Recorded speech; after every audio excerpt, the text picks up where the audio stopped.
Have you ever wondered what a day in the life of a cybersecurity engineer is like? Well, in this video, I'm gonna be taking you behind the scenes on my day-to-day to show you exactly what that looks like. Now, first of all, let me just mention that the term cybersecurity engineer is very broad, and unfortunately, HR does not really standardize this. It could mean a lot of different roles. What I'm gonna be walking you through with this job is that of offensive security, that of pen testing, which is a side of cybersecurity where companies will pay you or contract you out to try to actually hack into their websites, applications, and servers so they can see, are they as secure as they think they are? Now, one thing to know about my particular situation is I am based in Bangkok, Thailand, even though I am an American, and that is something that cybersecurity affords me. What I prefer to do is I like to stay on relatively close to a US working schedule, and there's a number of reasons for that. One thing is in my business, Elevate Cyber, I work with a lot of clients that are based in the US, so it's nice to be on a similar time zone. But what I find works for me is I'll typically start my day around 2 p.m. because I end up staying up late on those US working hours. And from there, I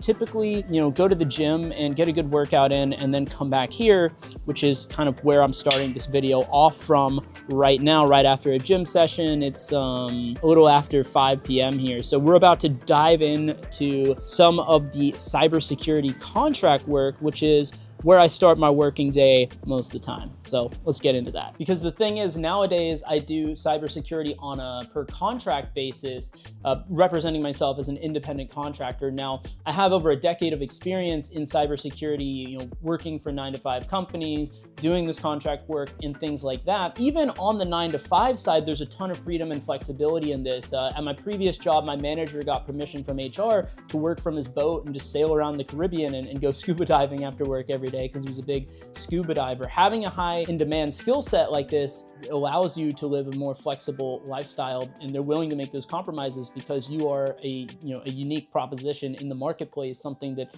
they're very much looking for, qualified people that can fill these roles. But with me doing the contracting stuff right now, what it looks like is I have a number of companies that I'm working with, kind of leveraging my connections and my reputation in the field in order to get these out, and I will perform a number of these, and I'll also send out some of them to my students as well so they can get experience kind of vouching on their behalf for that. And I'll share with you what some of that stuff looks like behind the scenes after I show you some of the day-to-day stuff.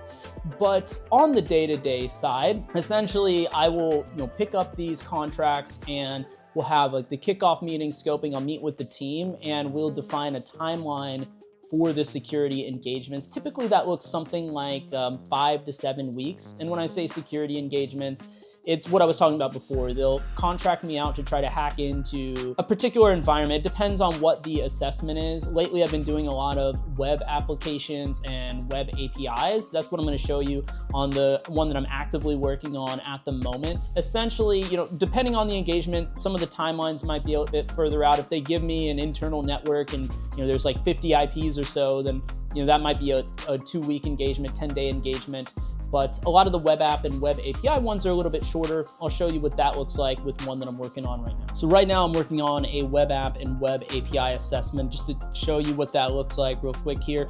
I'm in an application called Burp Suite, and the way I like to do these is I'll just start off by approaching the website and the API as a normal user. I'm just gonna browse around as if this was a software that I'm using. I wanna see what's the functionality, what are the capabilities of the application, and then from there, I start to put the attacker lens to the test, and I say okay, the intention is that the user should interact with it like this, but what if instead I interact with it in this different way that maybe the developers never foresaw? They didn't even think about that scenario, that case. So that's how I like to do this. And an application like Burp Suite makes it really easy because I can capture the requests and I can use something called the repeater to replay back any of these.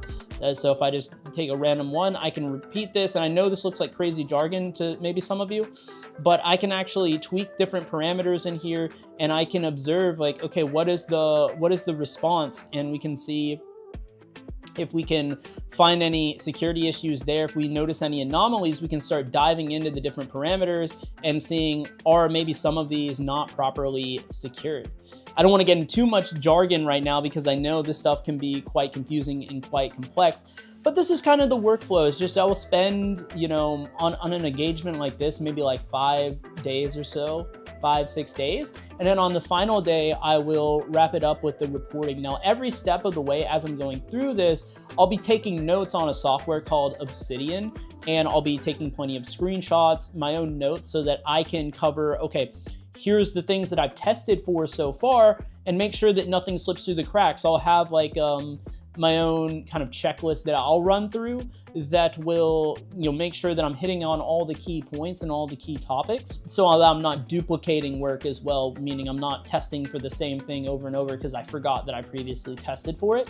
So definitely taking solid notes is super helpful as you're going through these assessments as well. But on the final day, I'll go ahead and wrap up the report with the, you know, the report writing, and then I'll send it off to the client and go from there. And sometimes they request a readout of the report, meaning that we jump on a quick call and I read off the findings to them and answer any questions they have, and just really make sure that it's clear to them what the next steps are on their end in order to secure their environment. But it's not always required. With some of these clients, I've been working with them for a while now, so they're in a pretty good rhythm and cadence of like, okay, based on the reports, you know, all the information is there, and, you know, if we need to reach out and request any additional you know, readout or something, we'll do that, but most of the time that's not completely necessary. Now, what I personally find is the way that I prefer to work, and this is the nice thing about cybersecurity and having the freedom and flexibility, is I find that I work best when I get into deep focus. So I like to work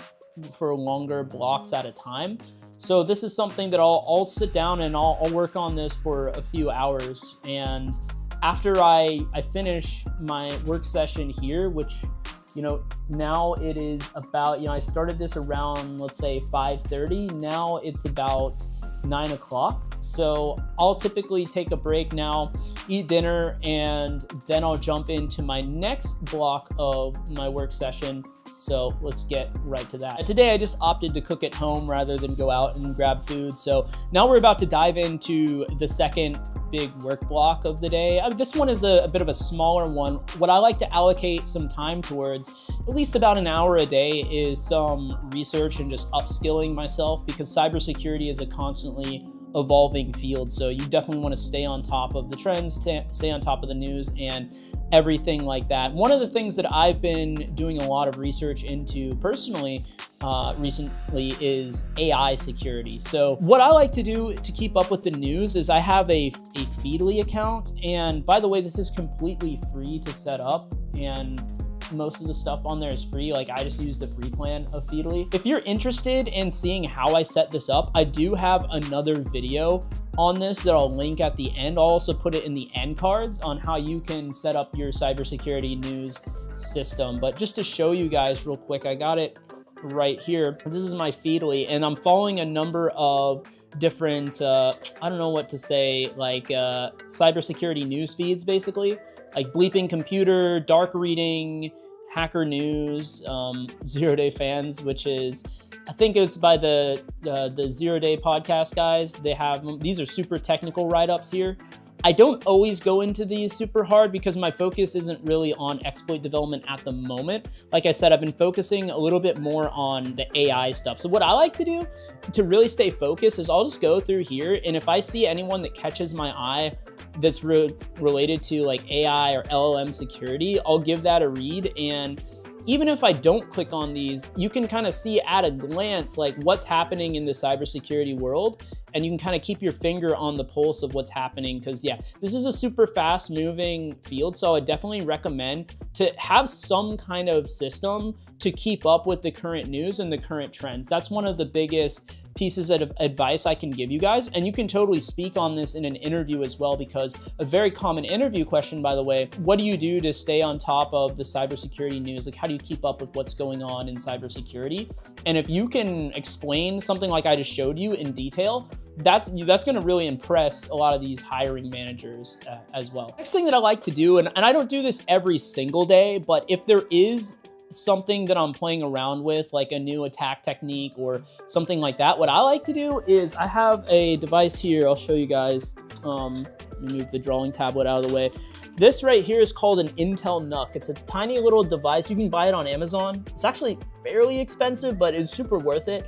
I run all of my local servers off of this thing here. So you can think of it as like, if you imagine, because I used to have like an actual like real server that could fit into a server rack, and that thing was massive and it was super noisy and it drew a lot of power and everything. This is more powerful than that thing ever was, and it's smaller and cheaper and more performant as well. So I would highly recommend that if you want to have like a more robust lab environment. But honestly, for the vast majority of you guys, just using your laptop or desktop, you know, if you have like a good amount of RAM and stuff, you can set up your own local lab on the same machine. Personally, I like to have my local lab on a separate device because I can run more virtual machines at once. So depending on what I'm trying to do, it's going to be more performant overall. But as long as you have some kind of lab environment, even if it's all on your same computer, this is gonna go a really long way in allowing you to dive hands-on with this stuff and set up your own custom labs. And also, once again, going back to the idea of, you know, what's gonna help you on the interviews, if you can explain that to a hiring manager, they're gonna be really impressed and they're gonna see you as someone that is like really hungry about upskilling yourself and staying on top of the latest trends and hacking techniques and methodologies. And when I was doing, you know, for the 9 to 5, when I was doing pen testing, this would be basically my entire day. What I just showed you there is working on these assessments, and then if I have some downtime, upskilling myself, always taking advantage, never just twiddling my thumbs and wasting my time.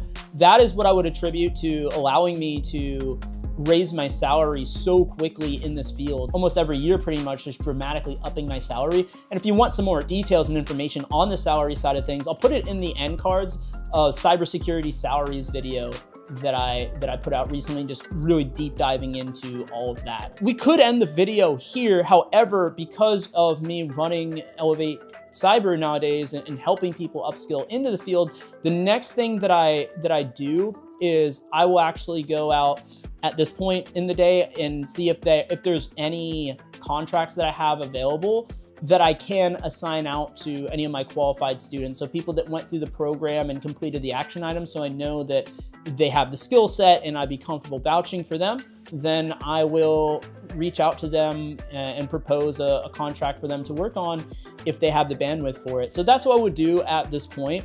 The next thing that I actually do, because I'm running a business as well with Elevate to Cyber, is when I would actually go in and work the rest of the night on my actual business. So right now it's around a little bit after 10 p.m. So I would work from 10 to like 4 in the morning or even 5 in the morning if I have some calls to run. And I'll go to sleep 4 or 5 a.m., wake up at around 2 p.m. the next day and start the process all over again. I'm in grind mode right now. I know it's super hardcore, but I live my life in seasons. That's kind of the way that I like to approach things. So right now I'm in like a work sprint and things are more serious. But other times, you know, I have a little bit more leisure time and things like that. And I don't want you guys to think that I'm like some David Goggins of cybersecurity, like I'm always working 24/7. What I prefer to do, because I have the freedom and flexibility to choose, what I like to do is I like to personally work every day of the week and not really observe any weekends. With one caveat, with a couple caveats, right? I'll usually take like one day out of the week and go enjoy some nightlife with my friends and go out and have fun. And that day I'll work a shorter day. I won't, you know, I'll probably cut off at like midnight or so and go out. And the nice thing, because I'm on the schedule, it works well for that, because, you know, one downside of going out is, you know, it screws you over the next day because you wake up late. Well, I already wake up late, so it doesn't really matter.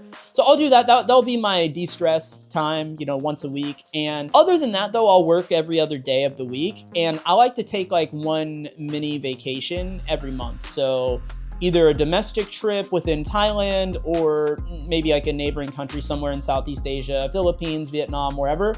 And just go for like 4 days and just take off like 4 days straight. If you kind of sum that up, it's the same amount of time off as you would have if you were just taking Saturday and Sunday off every week in a 9 to 5 job. So I'm still working like the same amount of days. I'm working more hours than I did in my 9 to 5 because of owning a business. It's just a lot of work. There's a lot that goes into that, especially if you want to be a successful business and you want to have successful clients, there's a lot of work that goes into that. In terms of the number of days that I'm working, it's about the same as you would in a traditional 9 to 5. But the whole thing is you kind of have the flexibility to structure your own day how you prefer to do so.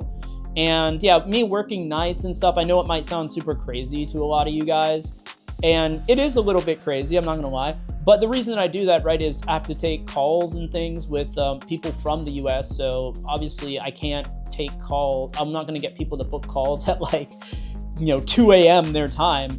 It would just be unreasonable for them. And I'm already up, working on this stuff anyway. So I just take my calls in the middle of the night because it's the middle of the day in the US. By the way, if you want to book a call and get some help with how to break into the field of cybersecurity, I know it is a tricky job market right now. Would love to speak with you. Definitely check out the link down in the description below to see if you qualify, and we'll hop on a call to see how I can help.